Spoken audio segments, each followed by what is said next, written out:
to me it seems that Yes. we're all here, probably not many of us are couples. I mean, many of us may have very successful relationships or less successful relationships, but what we're doing at the moment is an individual thing. How do you travel along an individual road without excluding your intimate other if your intimate other is simply not interested? It's a big question that you've raised, right? And I think there are many answers to that for different stages of life.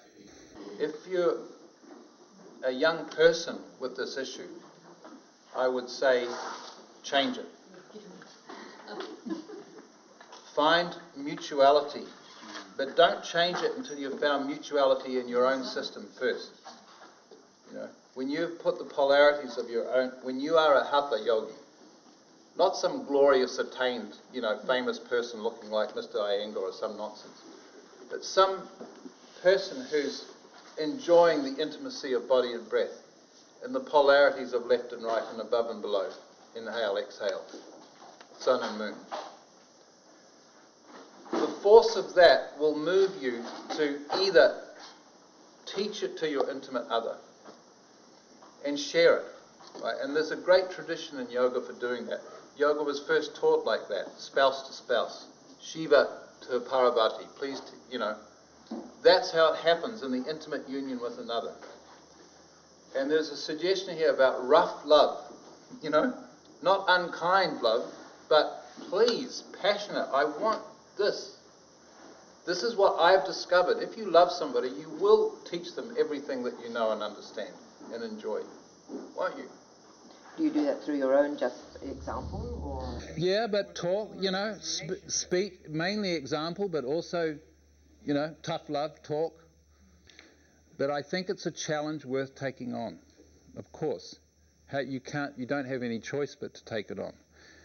Now, the young people in New Zealand and America, whatever, I say, look, deal with this. You must, if you're a yogini or a yogi, you must find mutuality, someone that's equal and opposite to you, who's not in a power struggle with you, who can say, you are my power, mutually, simultaneously, right? And that's, in that context of understanding, people can usually deal with that, get through it, and sometimes even change relationships to find more suitable partnering. Later on, I think there is a case for just forgetting it. At a certain point, it's better, simpler. Somebody said, love is to suffer the limitations of another. That is love. To receive another, no matter what the social, and it's not their fault, it's come from a long line of neglect. Where there's that limitation, I think in some cases it's a good idea just not to worry about it anymore and find the love which is about respecting life in another simply because they are the beautiful life that they are, with all the restrictions, and we all have restrictions, right? Yeah, so then the compassion comes into full force. Right? So I think case by case it's a judgment to be made about that, but never to end the persistence of your yoga, your intimacy with life, and therefore your intimacy with all others, including your special other. Right? Keep the fires burning, keep it up, Please. Please, can you tell us what your feelings are on non-attachment, attachment, non-attachment versus intimacy with... Beautiful. Good question. There's a word in the Yoga Sutra. It's vairagya. Vairagya means, sometimes it's translated as non-attachment. It's a very fundamental idea in Eastern doctrine and so forth, right? Now, Krishnamacharya, my teacher, translated vairagya as freedom relative to all experience, right? Freedom relative to all. That did not mean to remove yourself from experience, to non-attach as an idea, as something that you're trying to do, me not be attached to you. He said, in fact, it's the other way around, to be free of experience, merge with experience. Take it on, is vairagya. In other words, not be troubled by anything arising at all, including probably even wars. Troubled but not burnt out, not destroyed. Take it on. What do I do here? Send a 9-year-old friend of mine's daughter sent this amazing little email to George Bush, actually sent it. Like, great, take it on. Not, I'm holier than, I'm not that. In life as life. Would you say integrate it? Yes. And we have no choice, actually. No. You've got to integrate the experience. Yoga is to digest your experience. And it's not yoga to not digest your experience is the problem, to be in reaction to experience. So why have so many of the guru teachers that have come to the West has tried to promote the celibacy as a higher state? Why has it happened?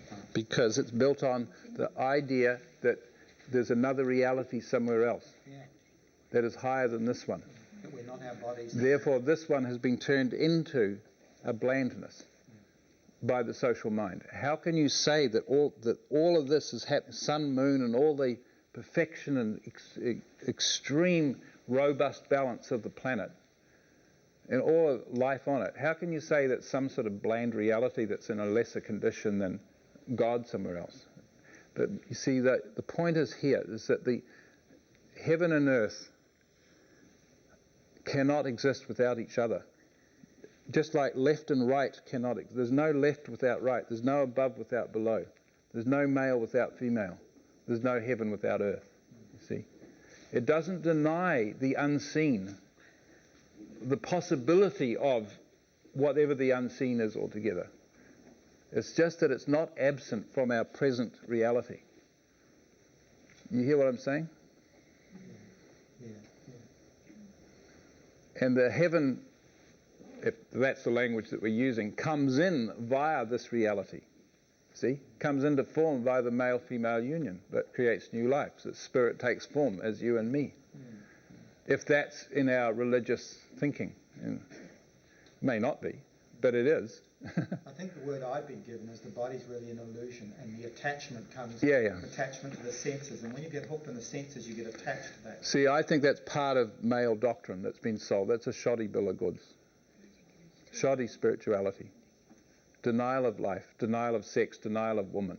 And it's deeply ingrained in Hinduism and the popular Hinduism and Buddhism and popular Tantrism. And see, that this understanding is little thin fragile lines through the Orthodox world for thousands of years have been there. The great wash of Hindu orthodoxy destroyed, the literal tantric understandings were eliminated by the Orthodox mind, and sometimes actually violently destroyed.